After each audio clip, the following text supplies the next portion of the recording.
Welcome to the motovlog. Good to see you. We're going to talk UFC 166. October 21st, we are going to see Gilbert Melendez versus Diego Sanchez. Then in the co-main event, we're going to see Daniel Cormier versus Roy Nelson. And the main event of the evening, I think everybody knows this one, Cain Velasquez and Junior Dos Santos completing the trilogy, the rubber match. We'll get to that in a minute. Let's start with Gil Melendez and Diego Sanchez. Now these guys, in my opinion, are so similar it's not even funny.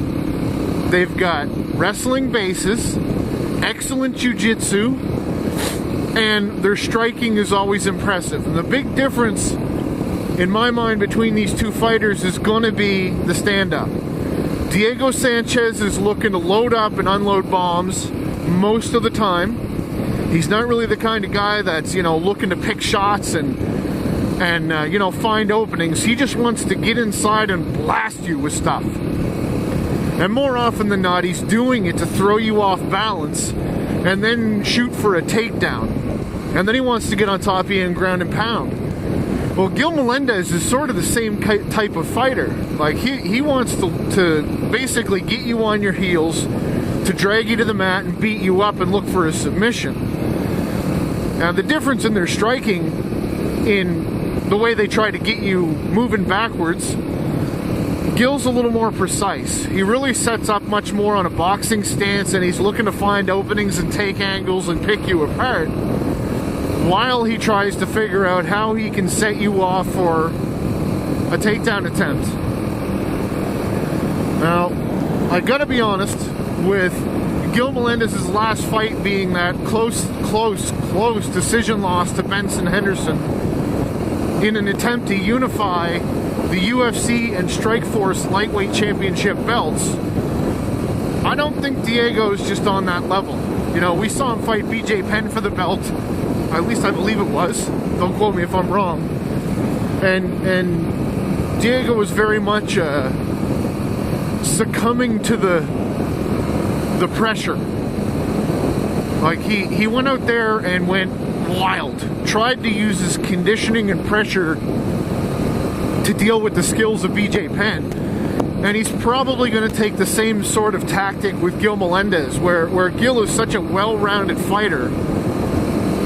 It's very likely Diego's going to look just like he did in the fight against BJ Penn, where he wants to rush his opponent, put so much pressure on, and set such a high tempo that his opponent eventually will wilt and quit mentally because they can't take the pressure, that high pressure attack.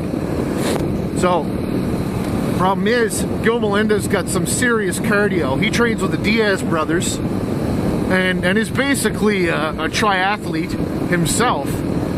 And that guy's got cardio for days, so I wish Diego Sanchez the best of luck, but the only way I see this going is Melendez using superior boxing skills and precise punching to set Diego Sanchez into a wrestling-only mode, because he won't be able to outbox Melendez. The takedown he might get. Diego Sanchez might get Melendez to the ground, but as soon as that happens, I see reversals or scrambles, and Melendez is going to find a submission. If I had to guess based on the way that Sanchez plays inside guys' guards, Melendez is probably going to use some kind of a leg lock to set up a sweep, get on top of Diego, and then look for a standard armbar, period. So look for that. I would say probably round 2, something like that could happen. Once Diego realizes the pressure isn't going to work, Gil isn't going to take it, he's getting punched in the face too much, we're going to see a takedown by one of them, a big scramble, and Gil's going to come out the winner with a submission in round 2. Now, ooh-wee. Roy Big Country Nelson versus Daniel DC Cormier. Not even really sure what to say about that one. In my opinion, that's a horrible matchup. You've got a dynamic power puncher in Roy Nelson that should be in there to stand and trade with a kickboxer. Understandably, if Cormier and Nelson are going to move up the ladder towards the title shot. There's really only one way to do it, and one of them's got to get eliminated. So hey, why not put them up against one another? Now the worst part is that Roy is terrible in the clinch. Terrible. If a guy has serious clinch skills, like go back and watch Daniel Cormier against Frank Mir. It's going to be just like that fight. Cormier is just going to put Nelson on his heels, push him back to the cage, and dirty box with him for 15 minutes. And come out with a clear-cut decision on an extremely boring fight. That's the only way I can see that going.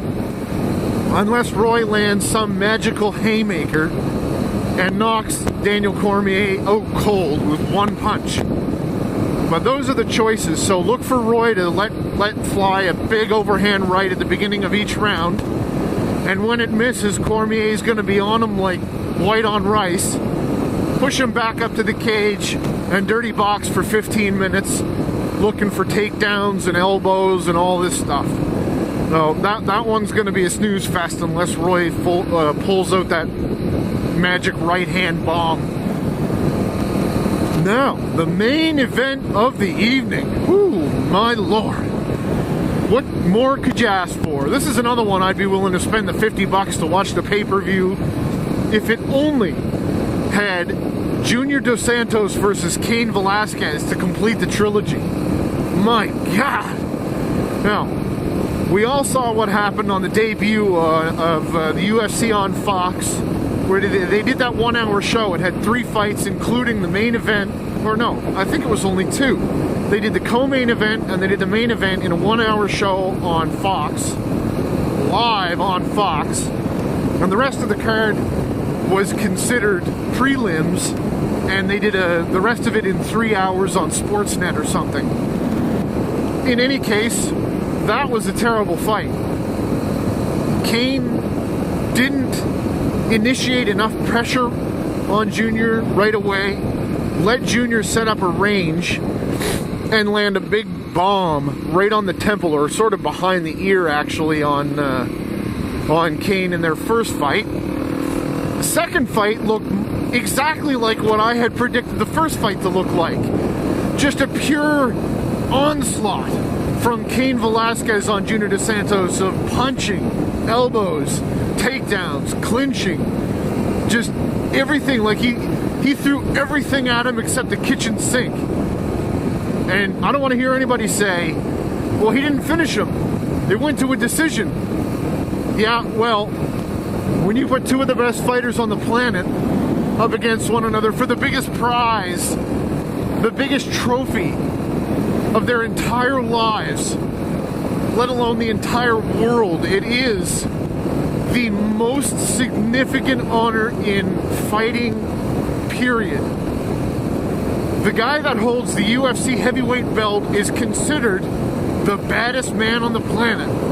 And right now, that's Cain Velasquez. And I really can't see this fight going any other way than a repeat of what we saw last time.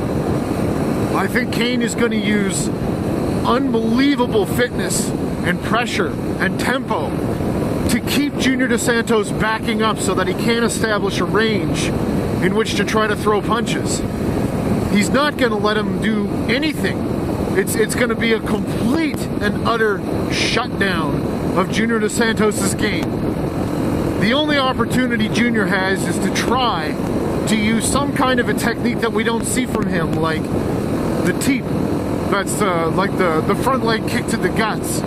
Or something like John Jones does, which is the front leg side kick. And those obscure techniques Junior just doesn't put to use. So unless we've had some miraculous change from him in his training camp, I really do think it's going to be a repeat of Velasquez Dos Santos 2, which is Velasquez setting the tempo, keeping Dos Santos backing up the entire time, never letting up with relentless pressure.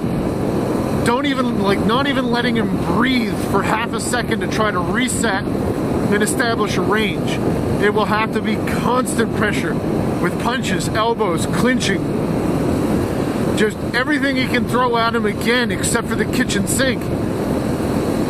And that would be my prediction, that this time Cain is going to pour it on so hard that he gets a TKO finish in round 3 or 4. And if I had to bet on it, I'd be betting on Cain Velasquez by ground and pound TKO in the 4th round of that fight.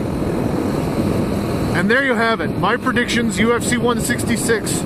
Stay tuned. After the fights next week, we'll recap and talk about the aftermath. Thanks for watching.